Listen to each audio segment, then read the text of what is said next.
Les pido que acepten así.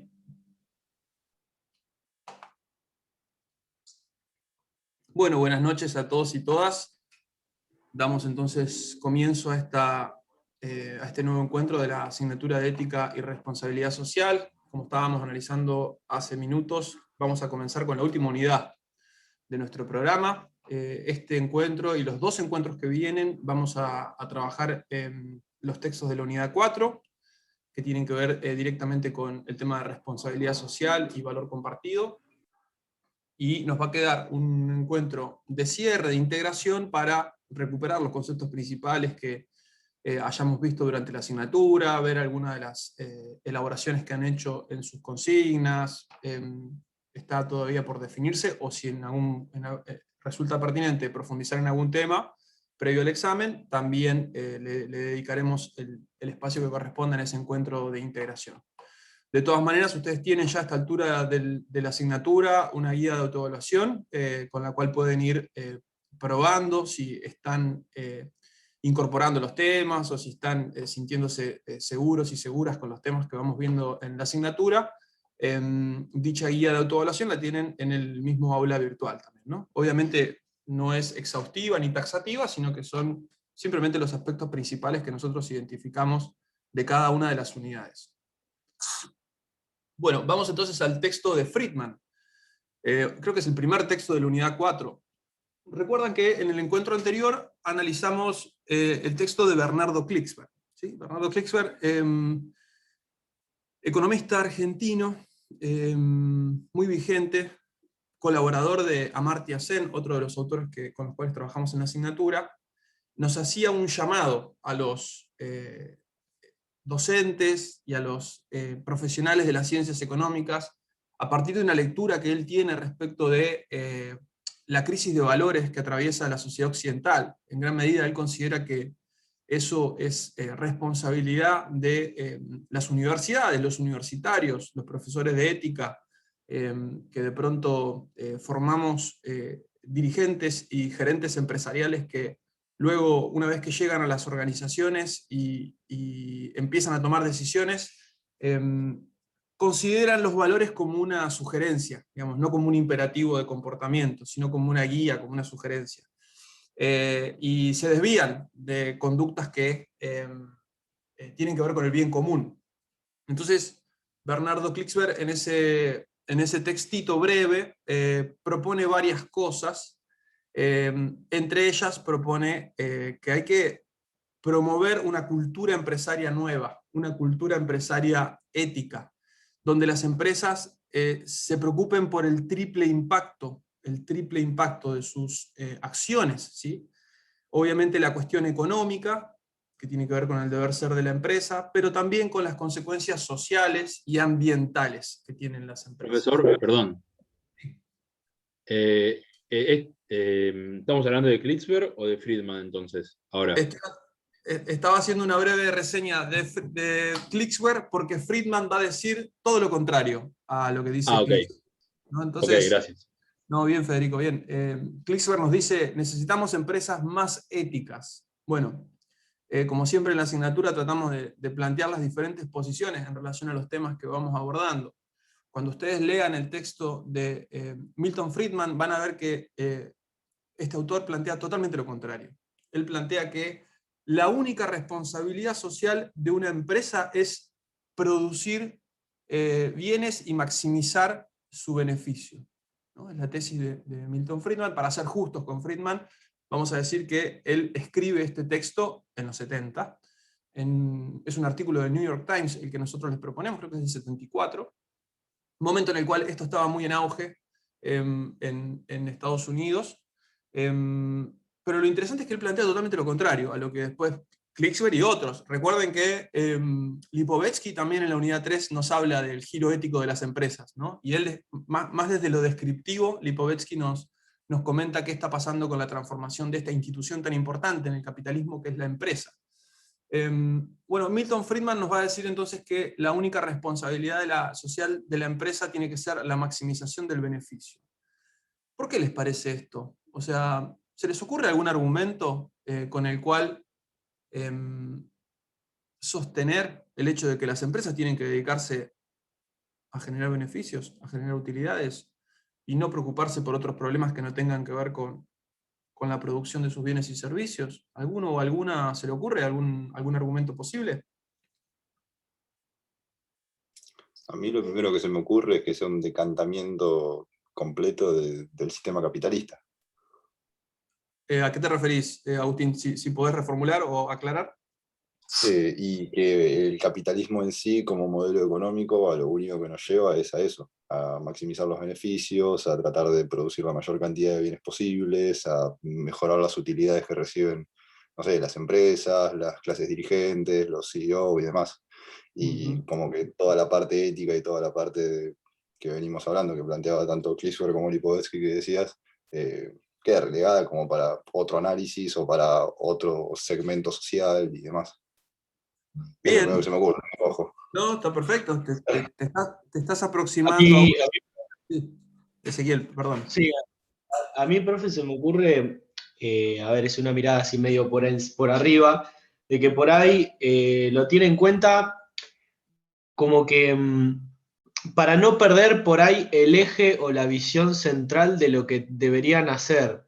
O sea, como que la responsabilidad social tiene varias ramas a la cual apuntar, como que lo plantea tipo así, como para no perder el eje o la atención de todo lo que tienen que hacer.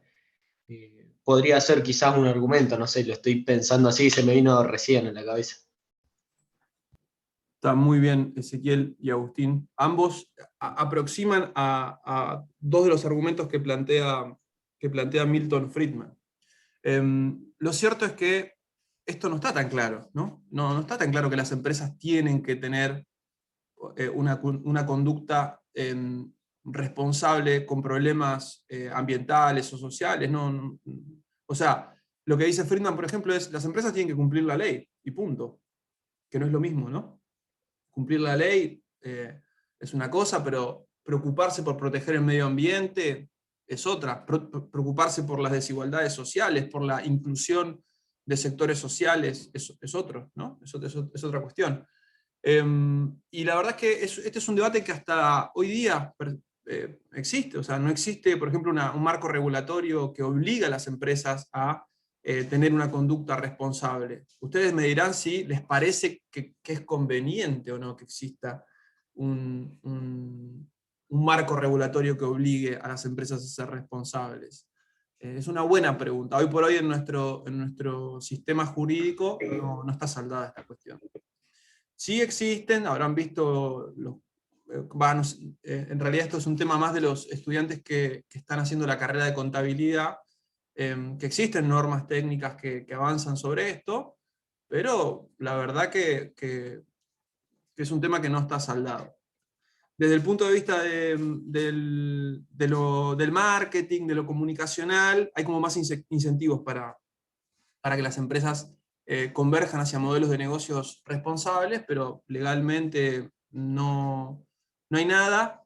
Y económicamente, como dice Milton Friedman, no sería conveniente para Milton Friedman. Y ahora voy a explicar cuáles son sus argumentos. Acá Vanessa nos dice: hoy más que nunca tendría que ser obligación la responsabilidad social por el tema del calentamiento global. Bueno, muy interesante, es verdad, es una posición. En su momento, cuando Milton Friedman escribía esto, el tema del daño ambiental que nuestra actividad y la actividad de las empresas tenía no estaba tan claro, ¿vieron? O sea, no era algo en lo cual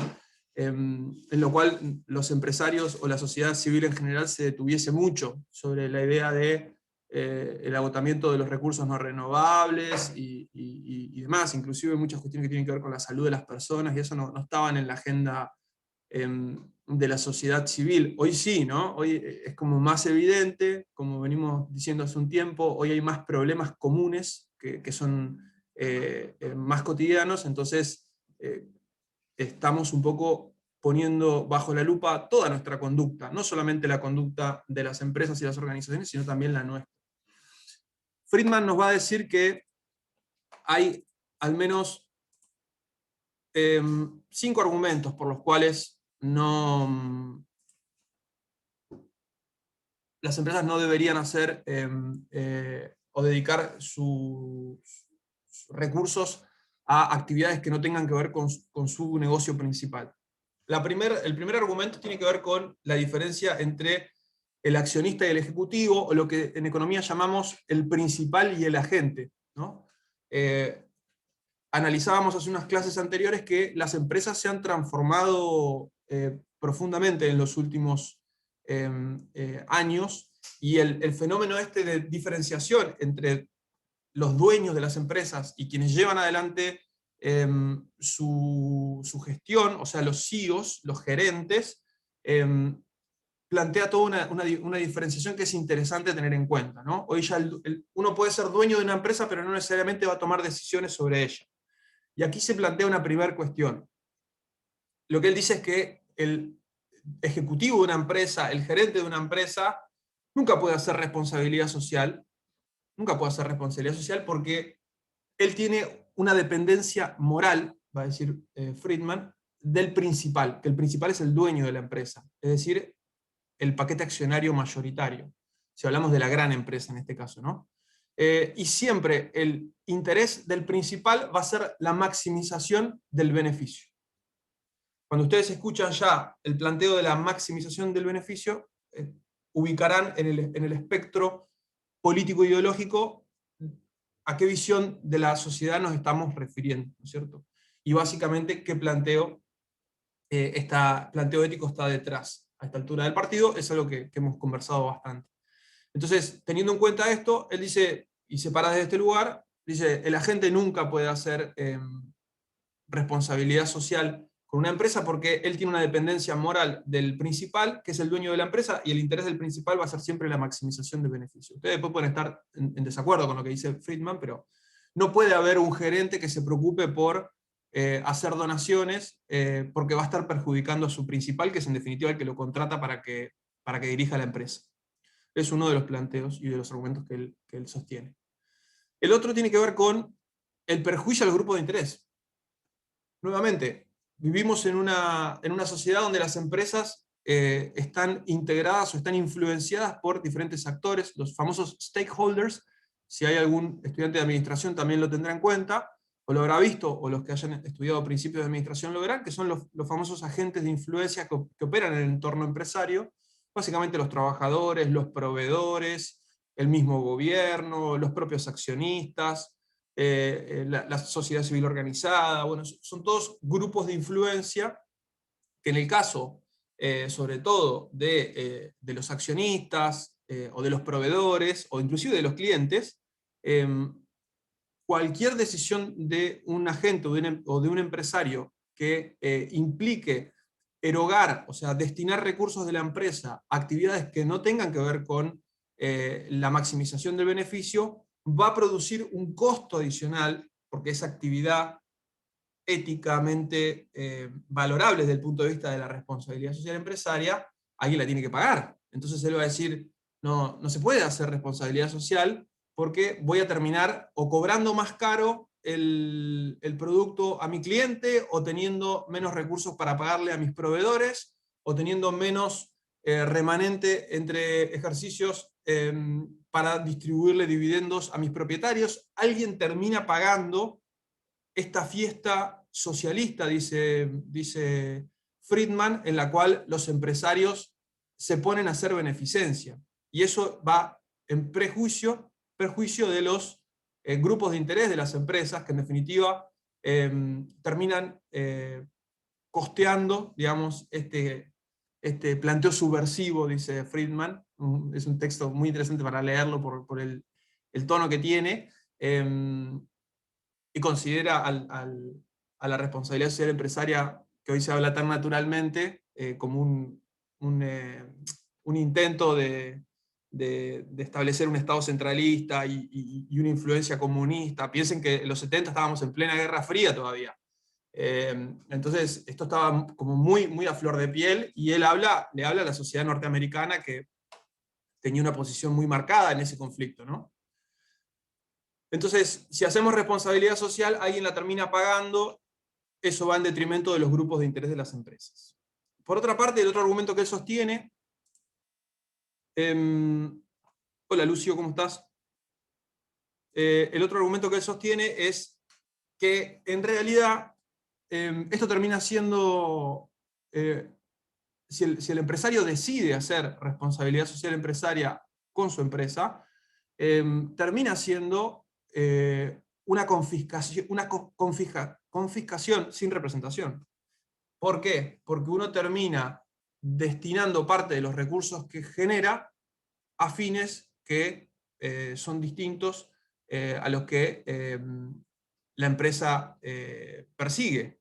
Entonces, de alguna manera se está, a los clientes, por ejemplo, cuando se les agrega un costo adicional en el precio de su producto, se les está confiscando parte de su ingreso para hacer determinada beneficencia, determinada acción filantrópica, lo que fuere. Y esa potestad la tiene solamente el Estado, ¿no? Entonces, este tema de la fiscalidad sin representación, que es uno de los principios del derecho tributario, contadores lo tenemos bien en claro esto, estaría siendo violado, ¿no? Entonces, no podemos hacer eso. No podemos confiscar recursos a nuestros clientes para hacer algo cuando nadie nos votó ni tenemos el poder del Estado para poder hacerlo, para imponer una tasa, para imponer un tributo, lo que fuera, para hacer otro fin distinto al que tienen las empresas definido. El cuarto argumento se relaciona con este. Dice, bueno, si una empresa, aún pese a todo, pese a que está yendo en contra de su principal, pese a que está perjudicando a los grupos de interés, pese a que se está tomando una atribución fiscal por la cual no tiene representación, decide hacer responsabilidad social empresaria, dice, ¿quién es el empresario para decir qué hacer con ese dinero?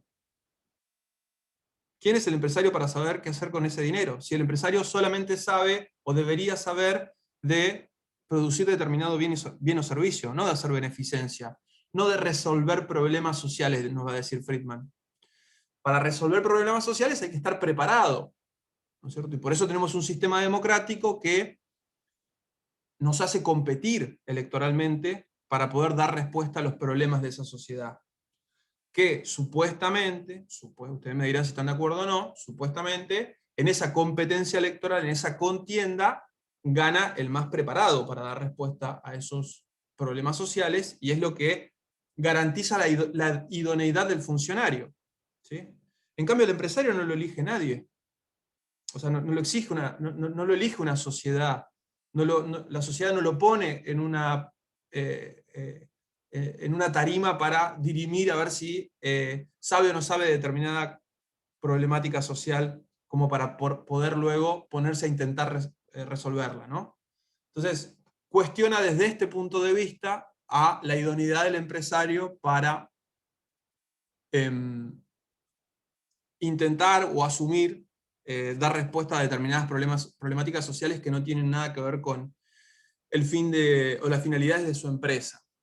Y finalmente, el último argumento, que es el más, me parece lógico, tiene que ver con el suicidio empresarial. Él dice, él valora.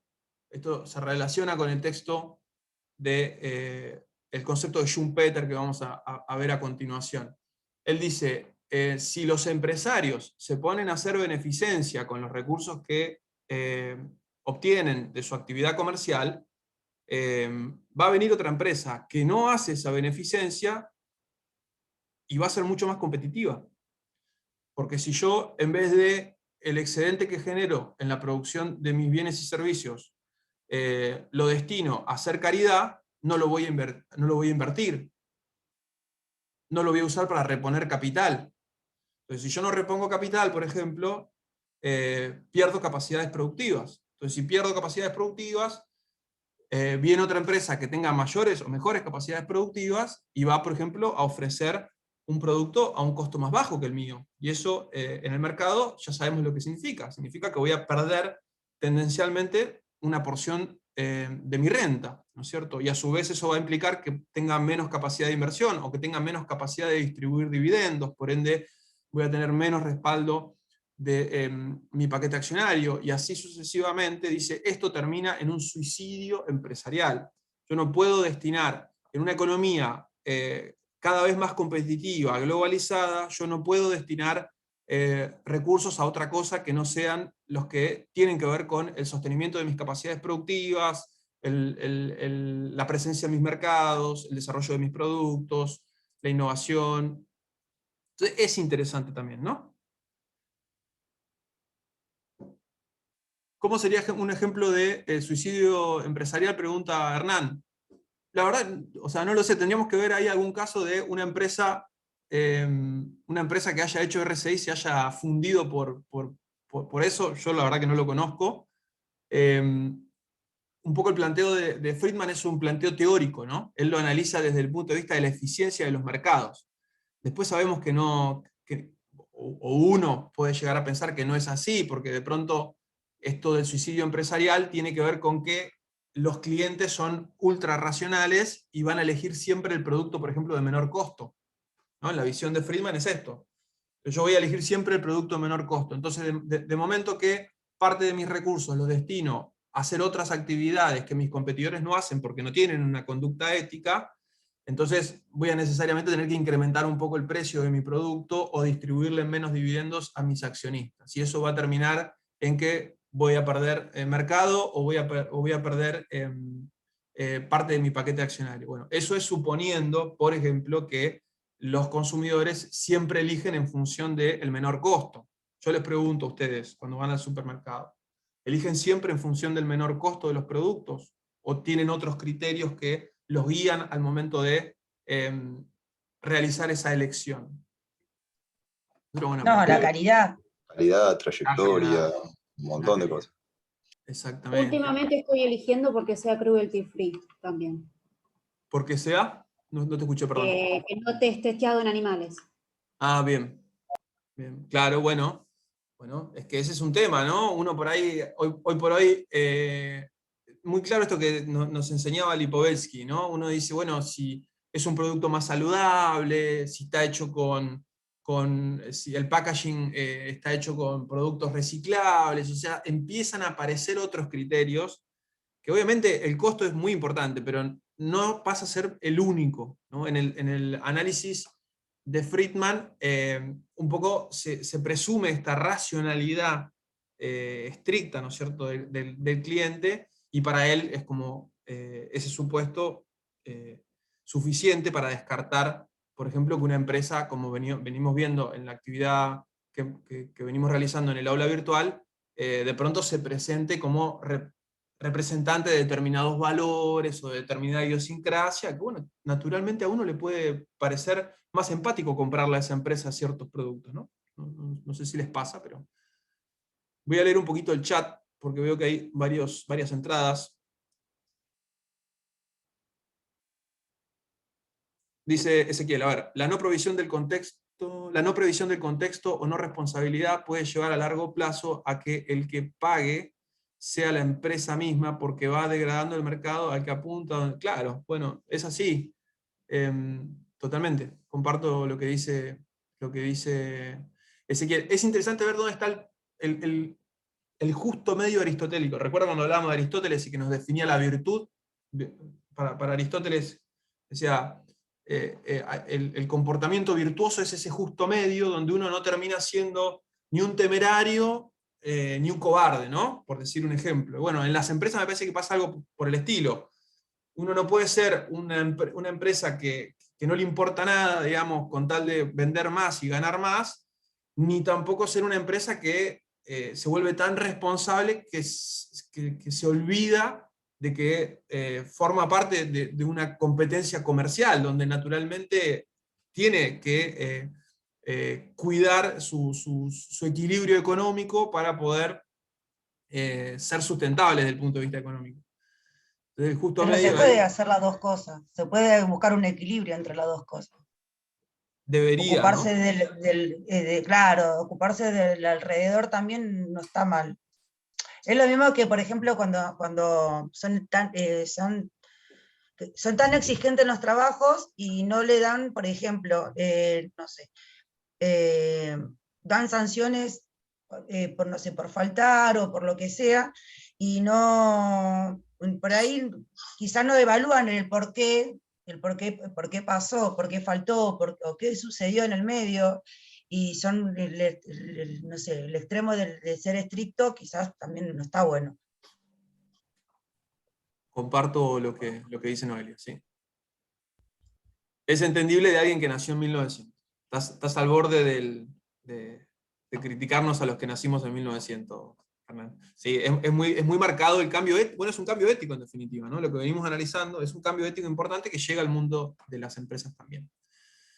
Bueno, estos son los argumentos que nos ofrece Milton Friedman, un intelectual muy importante, hoy por hoy muy en boga, porque es muy reivindicado por la corriente los que se hacen llamar libertarios, es como una visión ultraliberal, es un neoliberalismo más ayornado, que toma mucho de los argumentos de Friedman.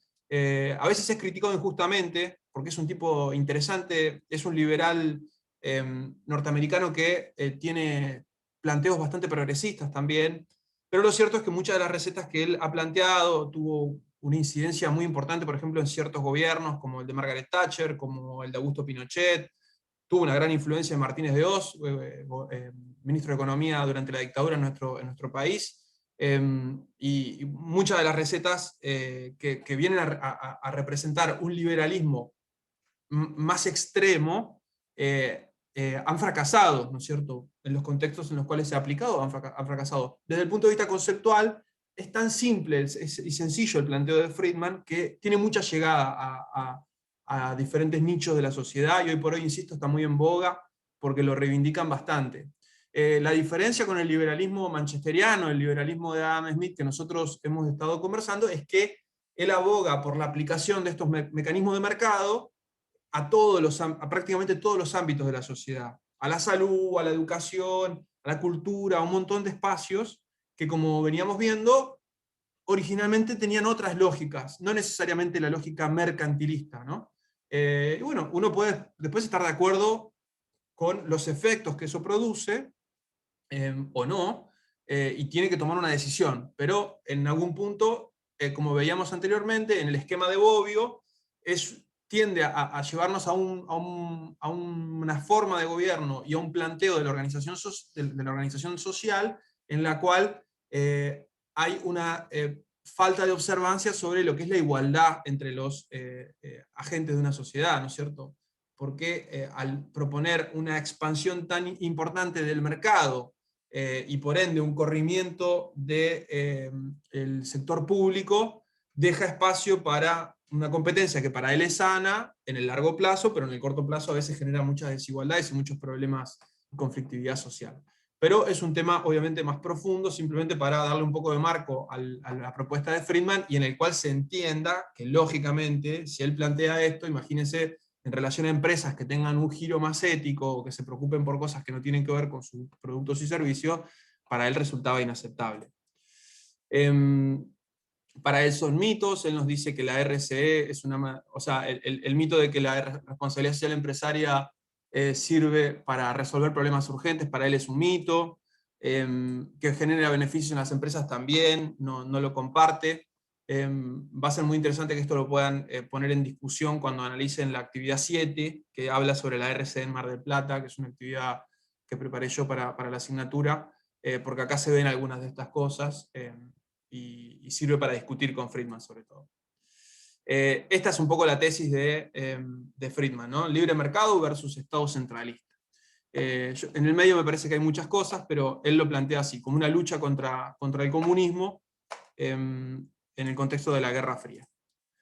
Bueno, si les parece, ahí veía algunos compañeros que estaban haciendo mención a la innovación y demás. Podemos pasar al tema de Schumpeter, si no hay ninguna duda. Ahí hay un comentario. Yo mientras, Fer, te voy a pedir si me dejas compartir pantalla. Bueno. Acá Ana dice, les paso un ejemplo, un empresario que fue contra la lógica de mercado, bajándose el salario y mejorando la de sus trabajadores. Bueno, me parece que es un ejemplo interesante porque justamente plantearía lo contrario, quizá en términos de lo que Fernando recién explicaba el pensamiento, la cosmovisión que nos trae Friedman. Así es. Así que interesante para analizar esa nota. Vamos a ver si... Ahí podés, perfecto. Ahí estamos, ¿no? Sí. Bueno, vamos a charlar un poco sobre el pensamiento de Schumpeter, un pensamiento más que interesante, porque incluso al día de hoy tiene total vitalidad y referencia este pensamiento, y está muy involucrado en el pensamiento de muchas empresas, y de gobiernos y de la sociedad en general. Joseph Schumpeter, austríaco, austroestadounidense, transcurre su vida a principios del siglo XX.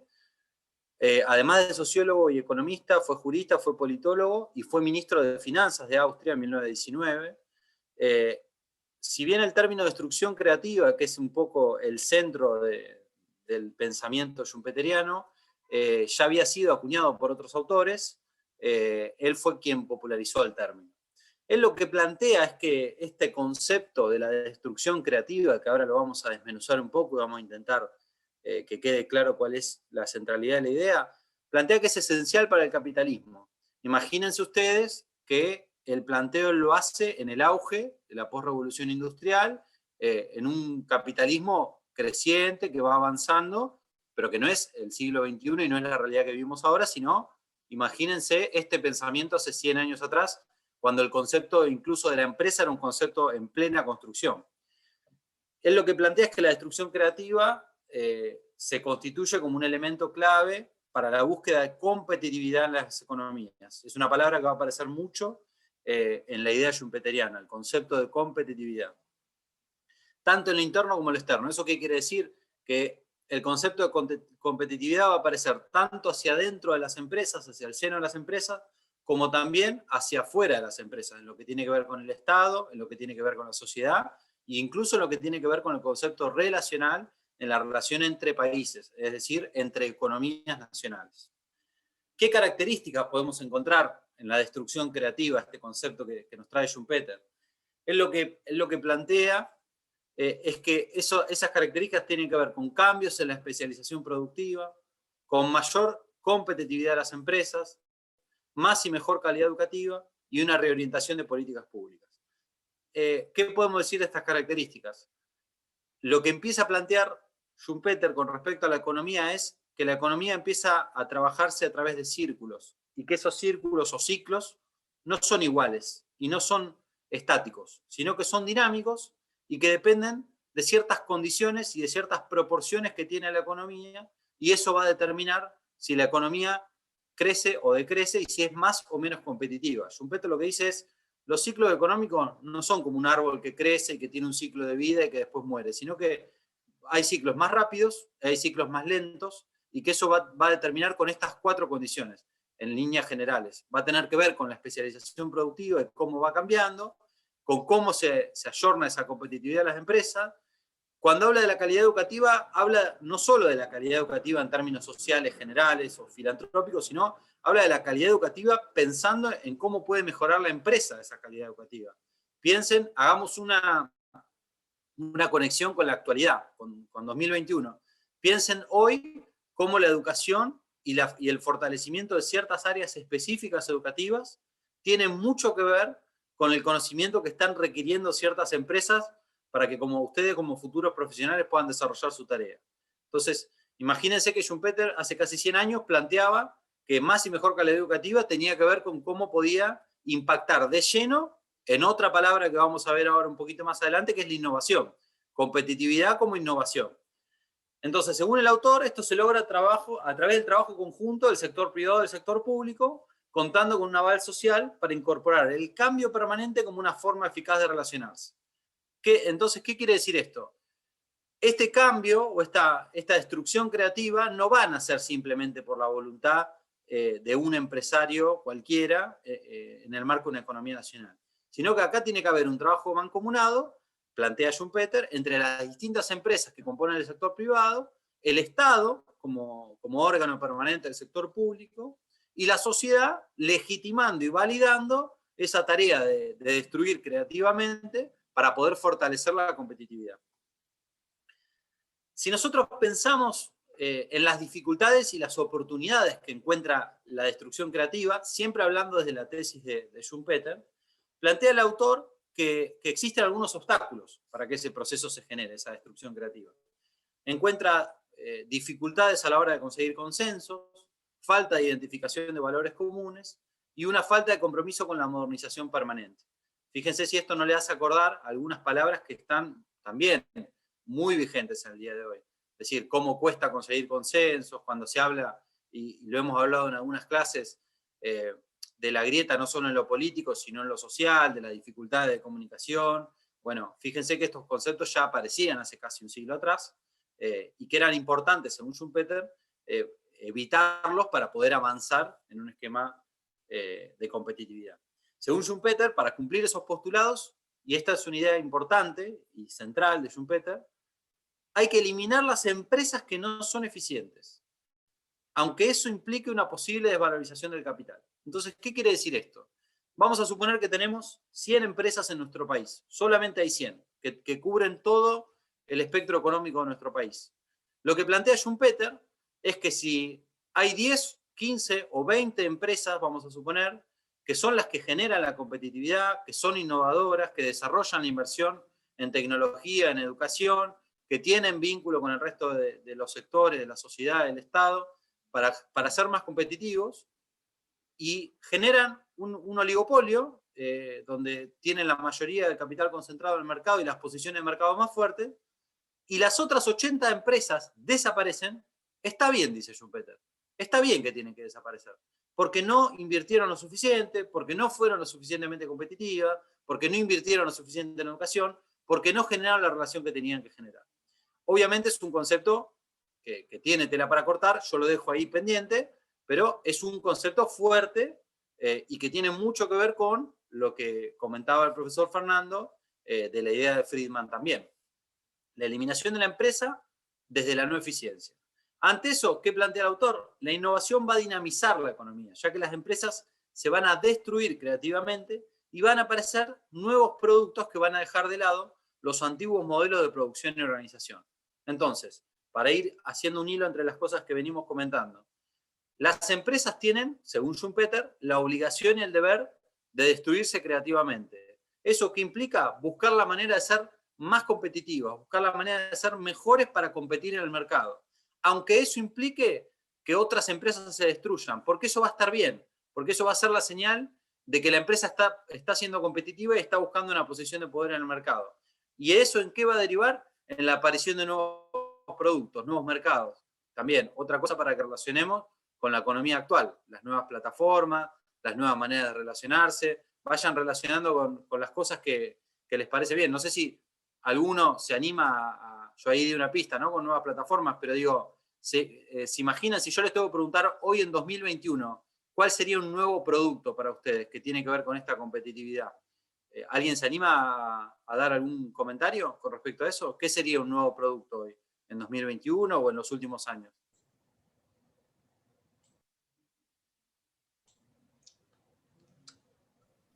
La universidad virtual, por ejemplo, que antes no era tan usual como es ahora.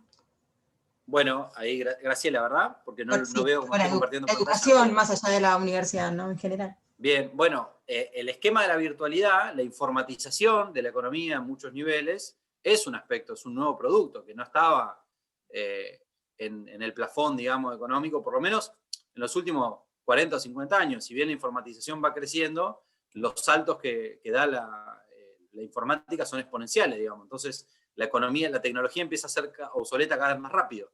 Entonces, ese es un proceso de un nuevo producto, por ejemplo. Y para ser competitivos, si usamos ese ejemplo, la informatización tiene que ser cada vez más rápida, tiene que ser cada vez más eficiente, tiene que alcanzar a cada vez más gente y tiene que tomar una posición de mercado cada vez más agresiva para poder sostenerse en la competitividad. Otro caso que me parece también claro son las nuevas plataformas. Imagínense Pedido Ya, Rappi, esas aplicaciones de venta de productos y de consumo y comercialización de productos de cercanía. No existían hace 5 años atrás. No 15, no 50, no 100. Hace 5 años atrás no existían. Bueno, ¿qué tienen que hacer esas aplicaciones para sostenerse al mercado? Ser más competitivas, según Schumpeter. Siempre estamos siguiendo la teoría del autor. Según Schumpeter, tiene que ser más competitiva. Y si tienen que desplazar a todas las otras aplicaciones que existen en el mercado, lo tienen que hacer. Bueno, vamos a seguir. El Zoom, dicen acá, che, tiene razón. Le quería comentar a Graciela. Bueno, el Zoom no existía. El ejemplo de Graciela me gustó mucho porque ¿saben cuál es la universidad que más creció en los últimos 20 años en nuestro país? La Universidad Siglo XXI. ¿Vieron? Que está en todos lados. Uno va hasta el pueblo más recóndito, yo soy del interior, uno va hasta el pueblo más recóndito y ve un cartel de la Siglo XXI. Y claro, una innovación impresionante a partir de la educación virtual a distancia también, con un sistema de nodos muy interesante. Es un invento argentino, en Córdoba nació. Pero bueno, una innovación significativa del proceso educativo, ¿no? Profe, ¿puede ser también los autos eléctricos, que cada vez hay más? Se está empezando a ver cada vez más, están sacando la parte híbrida ahora, para que se vayan... Bueno, y eso tiene que ver con otra cosa que planteaba Fernando cuando traía el concepto de responsabilidad social empresaria, Lipovetsky y demás. Fíjense que eso tiene otro correlato y un impacto bilateral, porque no es solo el impacto de la eficiencia en términos de la competitividad, es el impacto de la reducción de la contaminación, es el impacto ambiental y el efecto positivo que genera el cuidado del ambiente a la hora de consumir. Cuando Fernando nos planteaba si nosotros elegimos siempre el producto de menor costo, y uno de ustedes planteaba que elegía los productos cruelty free, quizá también cualquiera de nosotros diga, bueno, yo elijo consumir un auto eléctrico porque además de ser eficiente y ser competitivo, reduce la contaminación y la polución ambiental. Y yo estoy dando mi colaboración con el ambiente comprando un auto eléctrico. Entonces, fíjense cómo todo se va relacionando y cómo con los distintos autores nos van dando la pauta de cómo funciona, digamos, en ese sentido la responsabilidad. Es muy bueno el ejemplo también. Bueno, seguimos, si les parece. En este tránsito, las dificultades y las oportunidades que encuentra la destrucción creativa, este concepto, esta teoría, plantea que se induce a otras empresas, a través de la destrucción creativa, a buscar un mejor rendimiento en el mercado, buscando sostener ese margen de liderazgo y, por ende, mejores niveles de competitividad. Empresarios nacionales o extranjeros, para ser competitivo, va a derivar inevitablemente en la desaparición de competidores. Schumpeter lo que dice es, volviendo a lo que les decía, está bien que eso pase, porque tarde o temprano eso va a terminar pasando por la propia dinámica de la destrucción creativa. Entonces, si hay 100 competidores y en un plazo cíclico, porque Schumpeter, recuerden, habla de ciclos del capitalismo y de la economía, si en ese ciclo corto de 5 años quedan 5 competidores sobre 100, eso quiere decir que el mercado funcionó, quiere decir que la competitividad estuvo, y según Schumpeter, esas 5 empresas son las que sí o sí tuvieron que generar mejores niveles de competitividad, son las que más invirtieron en educación, en tecnología, y desarrollaron los elementos posibles para que esa competitividad exista. Para Schumpeter no hay duda de que son las mejores, porque son las que quedaron, porque destruyeron a la competencia. ¿Qué plantea el rol del Estado? Sí. Perdón, pero se me acaba de ocurrir, o acabo de pensar en algo. Eso mismo se puede plantear, por ejemplo, no sé, en una empresa de tecnología. No sé, yo me acuerdo que, por ejemplo, cuando yo era más chico, no sé, había pocos fabricantes de teléfonos celulares y dentro de ellos uno de los más grandes era Nokia, y sin embargo hoy en día Nokia desapareció del mercado de los celulares. Se dedica a fabricar redes de fibra óptica, se dedica a desarrollar redes de 5G para poder trabajar en todo esto de Internet de las cosas y demás. Y en parte es como que lo asocio a esto, a la desaparición de los competidores, porque veo como otras marcas, no sé, llamemos Samsung, Apple o las que quieras, han empujado a estos competidores a que desaparezcan del mercado. Bueno, es un muy buen ejemplo también, Agustín, porque vos imaginate que no solo para que el esquema de empresas se sostenga, esa desaparición de la competencia empieza a acrecentarse, sino que también por la propia dinámica del aumento de la concentración de esas empresas, las condiciones para que se desarrolle económicamente y por ende tengan un mejor precio para competir en el mercado, comienzan a ser cada vez mayores para cada vez menos empresas. Entonces, las pocas empresas que tienen mayor nivel de competitividad pueden ofrecer mejor precio para los productos, pueden desarrollar tecnología más rápido, con esto que les contaba de que los saltos son exponenciales, y por ende, automáticamente, o paulatinamente mejor dicho, empiezan a dejar afuera a cada vez más competidores del mercado. Fíjense, les doy otro ejemplo que tiene que ver con lo que decía Agustín. Fíjense Google y los navegadores. Cuando Internet comienza la expansión a fines de la década del 90, existía Yahoo, Altavista, Google, Bing, muchos buscadores que tenían un nivel de utilización bastante similares. De hecho, Yahoo era el portal más utilizado. Fíjense que Yahoo hoy no es ni por lejos el portal más utilizado. Quedó muy atrás con respecto a Google. Entonces, eso también, si lo planteamos en términos de lo que plantea Schumpeter, eso está perfecto que pasó, porque Google generó las mejores condiciones de competitividad. Logró destruir a la competencia. Entonces, cada vez hay menos competidores contra el monstruo, entre comillas, ¿no? que puede implicar Google en términos de los buscadores. Pero sí, ese ejemplo, Agustín, tiene que ver con la capacidad de participar dentro del mercado como una empresa, o la incapacidad, en términos de lo que plantearía Schumpeter, de poder pelear en el mercado de igual a igual. En ese sentido, les decía, para Schumpeter los estados cumplen un rol importante, porque tienen que propiciar las condiciones para que aparezcan nuevas oportunidades para las empresas o sectores en quiebra. Este es un dato interesante porque es para poner en contraste con otros autores que vimos en la materia.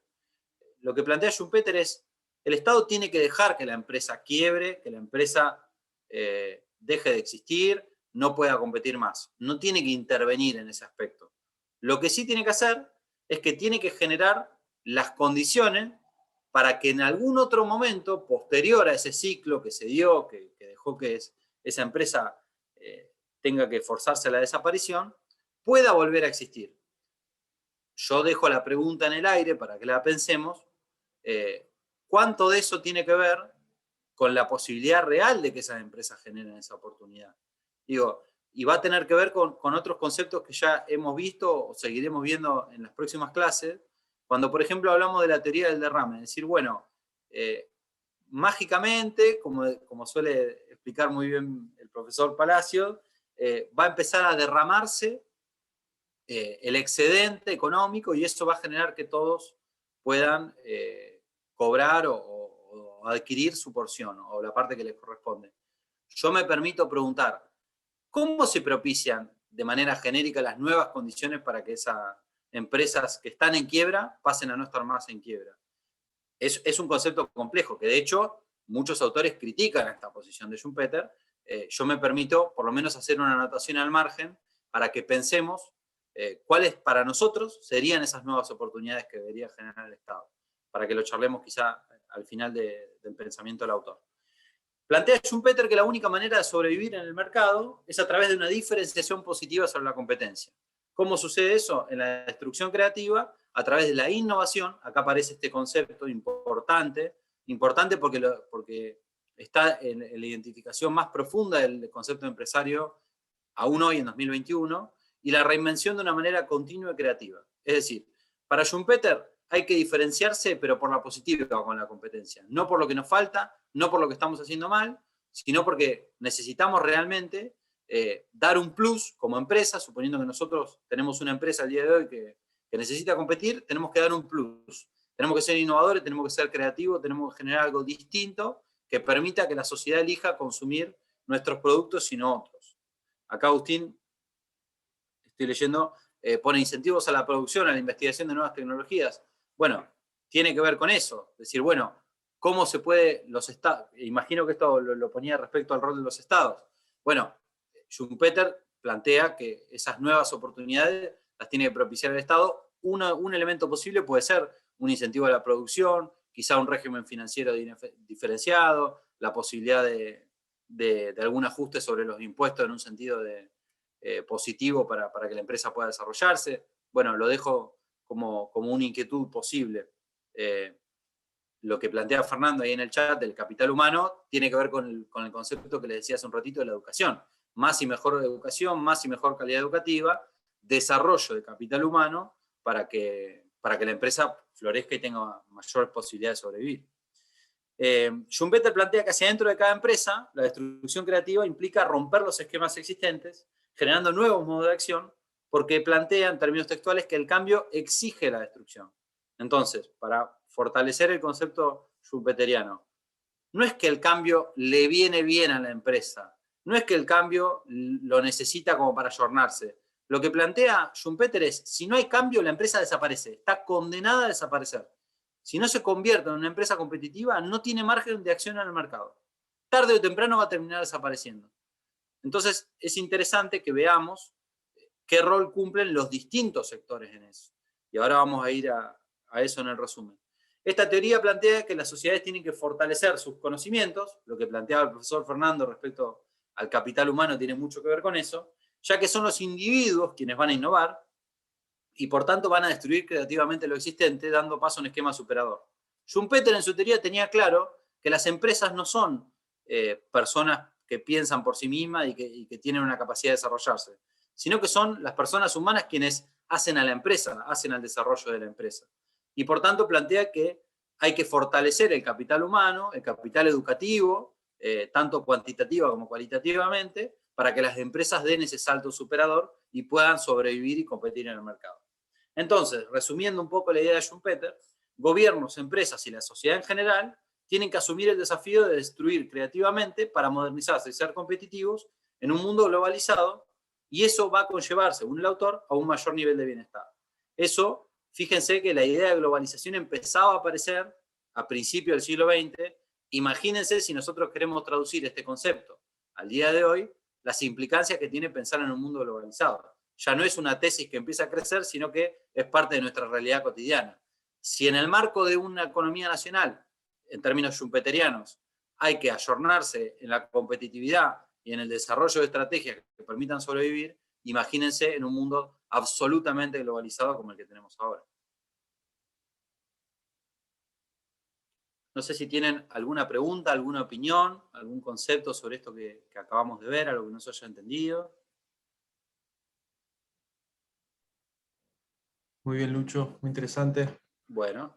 Entonces, en esencia, queda planteado que lo interesante de este concepto que se explicaba recién es que tiene el poder de plantearnos como una suerte de regla de comportamiento del sistema capitalista, ¿no? Como decir, la crisis de las economías en el capitalismo termina siendo algo constitutivo. Es algo que también el marxismo planteaba en su momento y decía, es ese esquema de crisis recurrente lo que va a llevar inevitablemente a una destrucción del sistema capitalista y eventualmente un nuevo orden comunista, etc. Esa era la tesis de Marx, nunca se cumplió. Lo que terminamos viendo es cómo el capitalismo entre crisis se termina adaptando, ¿no es cierto? Como planteaba Luciano, estas crisis recurrentes que se van produciendo surgen de oleadas de innovación, ¿no es cierto? Como si fuesen ondas expansivas de innovación, de muchos aspectos en un sentido amplio, que terminan generando que ciertas empresas se puedan adaptar a ellas y otras no. Las que no se adaptan se destruyen, ¿no es cierto? Y se reconvierten, eso ya es un planteo más bien teórico, se reconvierten en algo nuevo, se recrean en otra cosa. Por eso el concepto de destrucción creativa. Tiene la potencia, me parece, de ser muy descriptivo de la realidad. Yo no sé qué piensan, pero lo habrán visto seguramente en este contexto, en el contexto de pandemia, cómo han cambiado muchas de las empresas, cómo han desarrollado nuevas estrategias de comunicación, cómo se ven muchos negocios nuevos hoy en Mar del Plata, inclusive. O sea, sin duda, esta idea que nos plantea Schumpeter tiene, digamos, un correlato con la realidad y que me parece que lo hace muy interesante. Ahora, ¿esto significa que nos parezca normal, es decir, nos parezca bien, porque estamos siempre analizando lo bueno y lo malo, estamos discutiendo éticamente esta dinámica del sistema capitalista en el que estamos, que nos parezca bien que el éxito de un empresario naturalmente implique el fracaso de otro? ¿Me parece bien esto? Porque aceptar esta dinámica del sistema termina naturalizando esto, ¿no? Yo no me adapto, por la razón que sea, pierdo. Si pierdo mi negocio, me tengo que dedicar a otra cosa. ¿Es justo esto o no? Corresponde Ay, analizarlo. no. ¿No? Pero ahí está la pregunta ética, ¿no? Y por eso siempre tratamos de plantearlo de esta manera. ¿Qué pasa con los que no se reconvierten? Como decía Luciano, ¿qué debería hacer el gobierno frente a aquellos que no se reconvierten? ¿Es lo mismo que nos reconvirtamos nosotros, digo, estudiantes universitarios, profesionales, etcétera, que se reconviertan mi papá de 60 años, cuando viene una ola de destrucción creativa y él se queda sin su empresa? ¿Qué tenemos que hacer ahí? Tenemos que dejar que el mercado ajuste y que naturalmente encuentre un nuevo equilibrio, ¿no es cierto? ¿Es justo o no es justo? Ese es un tema que da para pensar de acuerdo a la tesis de Schumpeter, me parece a mí. Estaba viendo acá también ejemplos, ¿no? El smartphone es el ejemplo más claro de estos procesos de innovación y de destrucción. Todos los artefactos que estábamos acostumbrados a tener en nuestra vida cotidiana y que de pronto con la irrupción de los smartphones quedaron totalmente obsoletos, ¿sí? Así con muchos aspectos. Con las personas también, personas que de pronto estaban formadas y que tenían determinadas capacidades para desempeñarse en determinado tipo de negocios. Cuando esos negocios desaparecen, ¿cómo haces para reconvertir? De un artefacto lo puedes descartar, lo puedes reciclar, lo puedes tirar a la basura. ¿Cómo haces con una persona? Si esa persona de pronto no tiene las capacidades de poder reconvertirse y recrearse en otra cosa. Hay un planteo ético ahí para hacer. Acá entonces Graciela nos dice... Eso no es lo que planteamos siempre cuando decimos que la tecnología en el futuro va a terminar destruyendo un cierto segmento de empleo o determinados sectores productivos y que inevitablemente van a ser reemplazados o no sé, o por una máquina o por algún proceso tecnológico que va a dejar a todas esas personas fuera de un posible o entre comillas mercado laboral. Puede ser.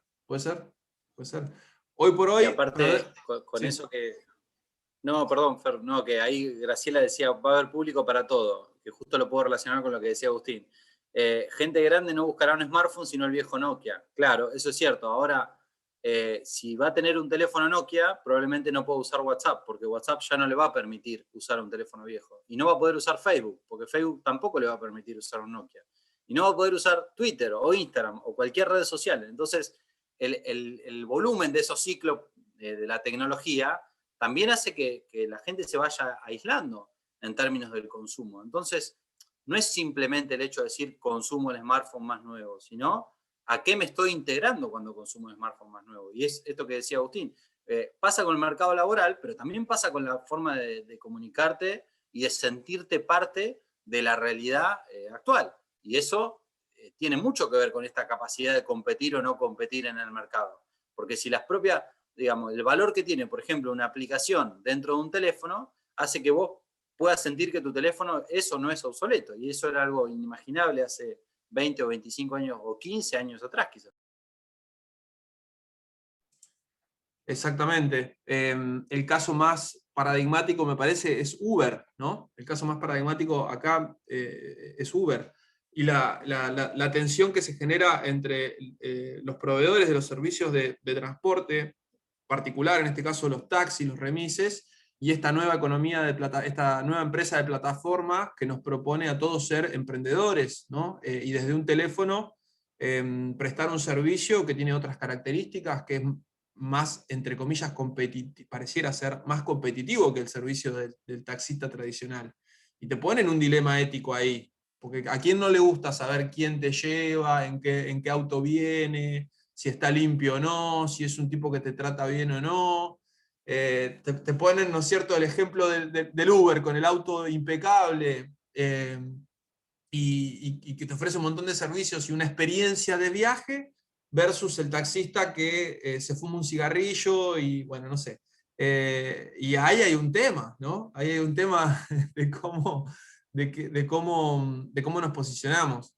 Es uno de los casos. Bueno, y ahí los gobiernos tienen mucho para hacer. Como decía Luciano, o generan condiciones de innovación, por lo que planteaba también Pilar acá, para que, bueno, las los sectores de la economía obsoletos se regeneren y puedan competir de otra forma en otros lugares, en otros sectores de la economía, o frenar, ¿no es cierto? Frenar el cambio. Que es todo un planteo político también que se da mucho, ¿sí? ¿Cómo hacemos para que Uber no entre en Argentina? Es la discusión.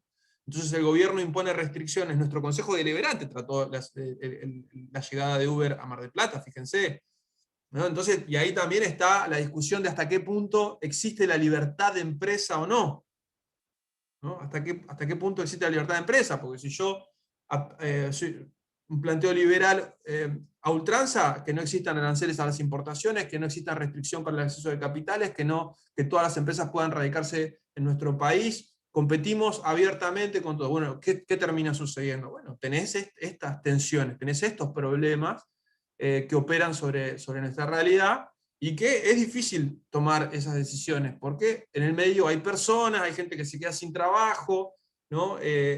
Hay un abismo entre ese corto plazo, entre que uno toma una decisión, y el largo plazo en el cual el mercado logra tener un nuevo equilibrio. Hay una serie de etapas en el medio que generalmente están plagada de conflicto social, problemas de intereses, etcétera, etcétera, que se van dando en la dinámica de la realidad. Bueno, ahí sí, lo último, si querés, contesto y ya pasamos a Zen. Noelia ponía el caso de los salones de fiestas, si se podían reconvertir o no, que no todos podían. Entonces yo le preguntaba que en términos de Schumpeter, ¿quién tenía la responsabilidad? Entonces Noelia me pone, bueno, el Estado. Schumpeter diría, sí y no, diría, el Estado tiene que generar las condiciones para la reconversión. Pero en realidad Schumpeter lo que diría es, y la empresa no se reconvirtió, es culpa de la empresa. No innovó lo suficiente, no generó las condiciones de innovación, no invirtió en educación, no invirtió en capital humano. Entonces, es parte de la dinámica del mercado. Está bien que hayan desaparecido entonces los salones de fiesta. Ahora, el Estado lo que tiene que generar son las condiciones para que esos salones de fiesta puedan encontrar otro nicho, otra forma de desarrollarse. Eso sería, me pareció un buen ejemplo para que justo problematicemos el dilema ético que implica y cuál sería la opinión de Schumpeter, que él, como bien planteaba Fernando, genera quizá desde lo social o desde la empatía, si se quiere, quizá alguna rispidez porque no tiene ninguna implicancia, digamos, en lo que puede generar económicamente para muchas personas. Perfecto. Vamos entonces brevemente al último autor. Así queda planteado. Lo vamos a presentar junto con una de las consignas del aula virtual que preparamos para que lo puedan abordar a este texto, el texto de Amartya Sen. También tienen varios audios de Víctor en el Padlet para poder guiar la lectura. Es muy breve. Básicamente lo que nos va a decir Amartya Sen es por qué es importante la relación entre la ética y la economía, parecido a lo que nos planteaba Bernardo Klixber, pero desde un planteo más conceptual, que tiene que ver con esto que venimos analizando. Sen empieza a observar una suerte de disociación entre la teoría económica, ¿no es cierto?, y la conducta de las personas. Dice, la ética necesita de la economía porque estamos ante esta transformación del Homo economicus que nos traía Foucault, y hoy por hoy lo que consumimos, lo que producimos, es constitutivo y es fundamental para poder explicar nuestra conducta o cómo nos comportamos. Pero, a su vez, y en el sentido inverso, existe una transformación del individuo, que empieza a escuchar, ¿no es cierto?, otros planteamientos éticos que se alejan bastante del postulado de la economía neoclásica, que se basa en la idea de un individuo ultra racional y egoísta.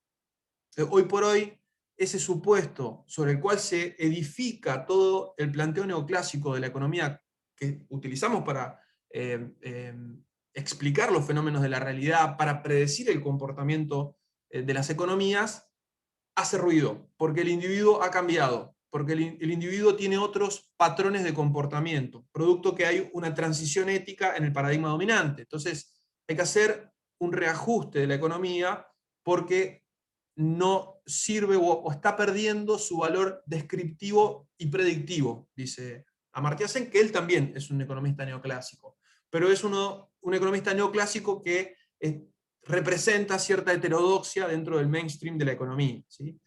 Habla de la economía del bienestar, de la economía de la felicidad, ¿no es cierto? Critica los indicadores tradicionales para medir el éxito de las economías. ¿Vieron el indicador del crecimiento del Producto Bruto Interno? Le parece que es muy acotado, que no refleja, digamos, verdaderamente la realidad.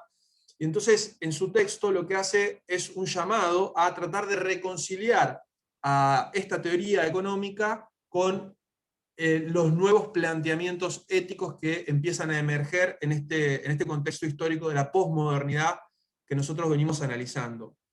Básicamente, lo que él critica es tres aspectos, digamos, de la economía neoclásica, sobre los cuales se sustenta, como decía recién, todo su planteo y todos sus postulados. Básicamente que los individuos eligen en función de sus propios objetivos, o sea, eligen sus actos, definen sus conductas en base a sus propios objetivos. Este es el primer elemento o premisa de este planteamiento económico, que esos objetivos, que los objetivos que como individuos nos proponemos al momento de ordenar nuestra conducta, están siempre basados en el bienestar individual. Ese es otro de las premisas que están planteadas en este modelo económico, y que siempre el bienestar de los individuos es función o depende de la maximización del consumo, ¿sí? De la maximización del consumo. Estas tres son las tres premisas fundamentales sobre las cuales se estructura el planteamiento económico neoclásico, y a lo cual Amartya Sen apunta porque quiere salvarlo. Lo que él pretende es: cambiemos los supuestos, pensemos que puede haber comportamientos básicamente que obedezcan a criterios diferentes. Él dice, ¿qué pasa si de pronto los individuos en esta sociedad en la que vivimos empiezan a tomar decisiones y a guiar su conducta en base a el interés colectivo, ¿no? En vez de seguir este supuesto, esta premisa de que siempre tomamos decisiones en base a nuestros intereses individuales, de pronto empezamos a comportarnos en función de un interés colectivo. ¿Qué pasa si de pronto nuestro bienestar ya no depende tanto de lo que consumimos o de la maximización de lo que podemos consumir, o sea, la mejor utilización de nuestros ingresos para adquirir mayor cantidad de bienes y servicios, sino que de pronto nuestro bienestar empieza a depender de cuestiones más trascendentes, dice Sen, como por ejemplo la libertad, la justicia, la felicidad, o sea, aspectos que son más difíciles de cuantificar, más generales, más trascendentes. ¿Qué pasa si los individuos, por ejemplo, él lo dice y lo pregunta porque lo observa, ¿no es cierto? Empiezan a guiar su conducta desde otro tipo de criterios.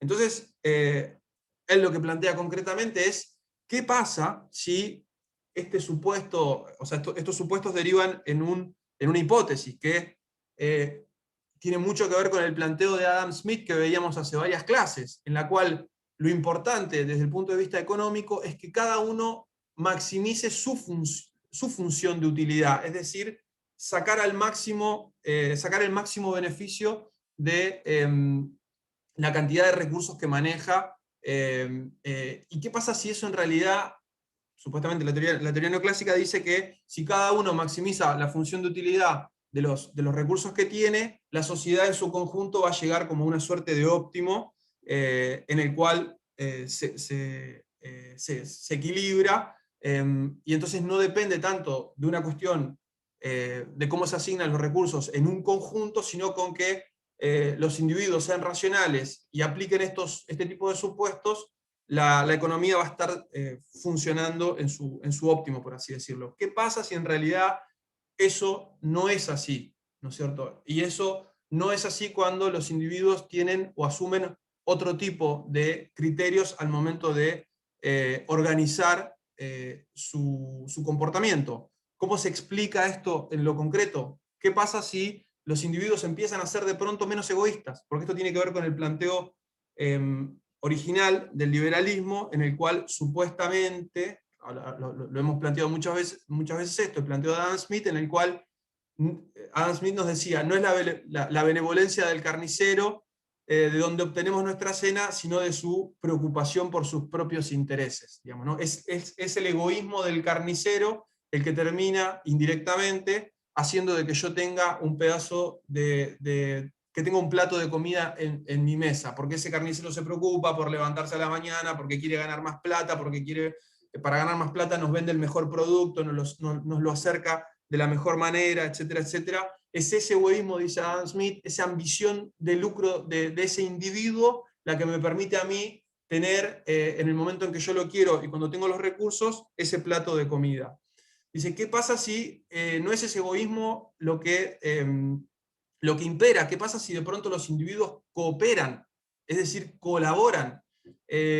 Ahí la economía neoclásica deja de tener ese poder descriptivo y ese poder predictivo y no refleja la realidad que vivimos en la actualidad. Por eso es importante, dice él, poder repensar estos supuestos sobre los cuales se basa la economía neoclásica, que organiza en gran medida, o nos sirve para entender en gran medida, todo el aparato conceptual con el cual entendemos nosotros la realidad. Y uso un ejemplo concreto que lo tienen en el aula virtual, se los voy a compartir, así lo vemos desde ahí, que es el famoso dilema del prisionero. ¿Sí? A ver si me deja entrar, sí. Es el famoso dilema del prisionero, sobre el cual ustedes tienen una actividad para hacer, por eso se lo traemos, donde de pronto se pone en tensión este supuesto en el cual el egoísmo o la conducta egoísta es la mejor para el conjunto, ¿no es cierto? Es la mejor para el conjunto. Y es básicamente el famoso dilema del prisionero, ¿sí? Es el famoso dilema del prisionero. ¿Qué pasa cuando el egoísmo no es el mejor criterio para organizar mi conducta? Básicamente lo que se plantea acá es que les leo la consigna para que la podamos conversar y también para ayudarlos a ustedes luego a trabajarla. Vos y un compañero son detenidos y encerrados en celdas distintas, les impiden comunicarse y se los acusa de ser cómplices de un robo. Inmediatamente te invade la preocupación, con el paso de las horas esto se transforma en miedo a perder tu libertad al punto de que ya ni te preocupa el futuro de tu cómplice. La detención se dilata porque la justicia no encuentra las pruebas suficientes para condenarlos, dependen de una confesión. Nos interrogan por separado y nos ofrecen lo mismo. Mirá, acá tienen dos alternativas, o confiesan o siguen callados. Si vos cantás y tu compañero no dice nada, te libero ahora y con tu declaración le doy 10 años. ¿Sí?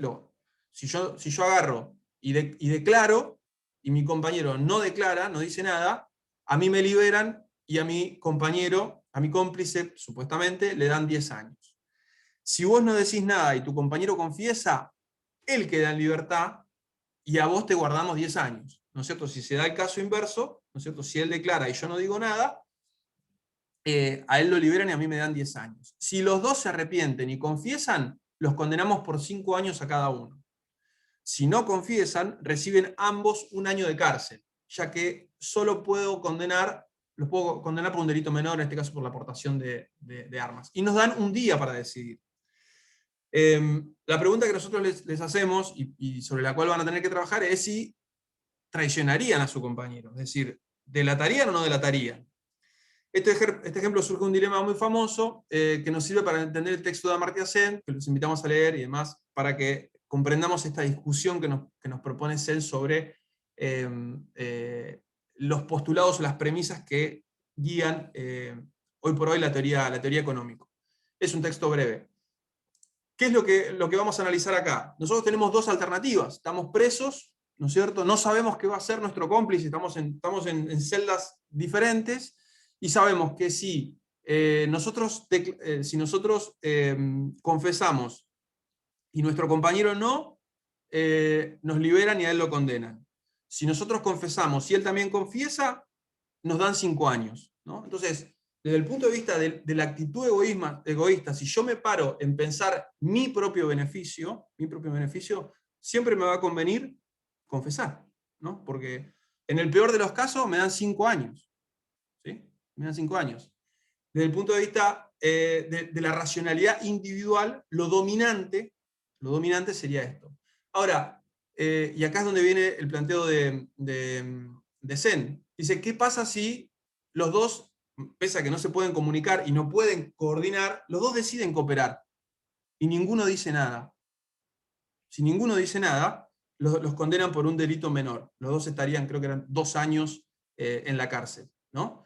Entonces, desde el punto de vista del conjunto, ¿sí? En la decisión egoísta, al menos uno de los actores sociales pasa 10 años en la cárcel por seguir una conducta egoísta. Desde el mismo punto de vista, del punto de vista del conjunto, si ambos deciden cooperar, los dos van a tener solamente 4 años de reclusión. Los actores de ese grupo, ¿no es cierto?, van a tener solamente 4 años de sociedad. Y este es un ejemplo que tiene muchísimas aplicaciones a la economía y a la vida cotidiana, en la cual que él utiliza para criticar los postulados de la economía no clásica que les acabo de comentar, y decir que tiene que haber otras formas de comportarse, y la economía tiene que prever otras formas de comportamiento que no solamente estén basados en el egoísmo de los individuos, ¿no es cierto? Hace una crítica profundísima al planteo liberal tradicional, comentaba recién de Adam Smith, y propone incorporar la cooperación como una posibilidad dentro del sistema económico, porque efectivamente genera beneficios, ¿no es cierto?, funciones de utilidad mejores que las que derivan de la conducta meramente egoísta de los individuos, dice Amartya Sen. Y este es el ejemplo o el punto que nosotros queremos traer acá. Les vamos a pedir, si siguen leyendo la consigna que les proponemos en el aula virtual, que ustedes traten de encontrar algún ejemplo de la economía en el cual sea lo mejor para el conjunto la cooperación, y no la actitud individual y egoísta de determinado agente, ¿no es cierto? Deberían poder, lectura mediante, análisis mediante de este caso, encontrar situaciones en las cuales cooperar es mejor que competir, básicamente. Ese es el planteo y ese es el punto sobre el cual les vamos a pedir que trabajen. ¿En qué casos, en qué circunstancias, en qué ramas de la economía, el planteo de la maximización, se corresponde con el planteo de la maximización de beneficios, y en la conducta egoísta basada solamente en el interés individual no produce el beneficio para el conjunto, sino que el mayor beneficio para el conjunto lo produce la cooperación entre diferentes actores e individuos.